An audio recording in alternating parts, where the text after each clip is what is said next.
E aí galera, tudo bom? Voltando a falar sobre o flan.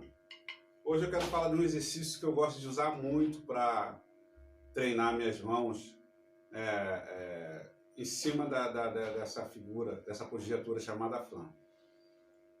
O nome do exercício está no livro dos exercícios, dos rudimentos.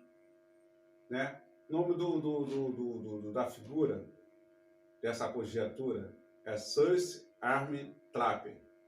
Swiss Arm Trapper. Ela é feita em sextina.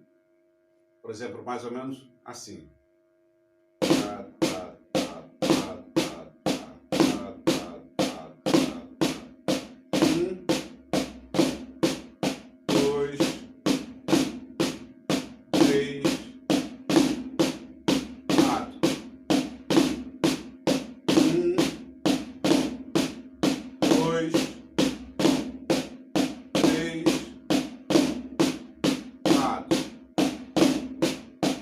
Agora eu vou fazer um pouquinho mais rápido. 1, 2, 3, 4. 1, 2, 3, 4. Mais rápido.